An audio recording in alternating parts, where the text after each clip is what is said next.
మనకి స్లీప్ అనేది చాలా అవసరం, అది మీకు కూడా తెలుసు. అట్లీస్ట్ 6 to 7 అవర్స్ అయితే పక్కా కావాలి మనకి. ఈ వీడియోలో స్లీప్ త్వరగా రాకపోవడానికి అండ్ స్లీప్ డెఫిసిట్ వల్ల మనం ఫేస్ చేయాల్సిన ప్రాబ్లమ్స్ గురించి కూడా మాట్లాడుకుందాం. ఫస్ట్ ఆఫ్ ఆల్, నీకు స్లీప్ కనుక సరిగ్గా రాకపోతే నువ్వు ఫేస్ చేయాల్సిన ప్రాబ్లమ్స్ ఏంటంటే లో ఎనర్జీ, అసలు చిరాకు లేస్తుంటది. ముఖ్యంగా ఫ్యాట్ లాస్ లో ఉంటే నువ్వు ఏ వర్క్ చేసినా సరే ఇంట్లో దానికి నువ్వు అటెన్షన్ అనేది ఇవ్వలేవు. నీకు స్లీప్ అనేది ఫాస్ట్ గా రావడానికి నా సైడ్ నుంచి కొన్ని టిప్స్ చెప్తా. మీరు పడుకునేటప్పుడు స్లీప్ రాకపోయినా బలవంతంగా పడుకోవడానికి ట్రై చేయమాకండి.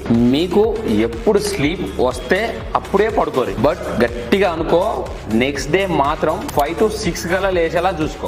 ఎలా అలా నువ్వు 5 to 6 కన్నా లేచినావు అనుకో, నీకు మళ్ళీ ఆ డే చాలా త్వరగా స్లీప్ వస్తుంది. అది నువ్వు మళ్ళీ మధ్యాహ్నం తిని పడుకోకపోతే మీ రొటీన్ లైఫ్ స్టైల్లో కొంత డైట్ ని, కొంత వర్కౌట్స్ ని, ఏదో ఒక ఫిజికల్ యాక్టివిటీని అలవాటు చేసుకోండి. అరే నాయన, బెటర్ స్లీప్ అనేది లేక సగం రోగాలు అక్కడి నుంచే స్టార్ట్ అవుతాయి మనకి.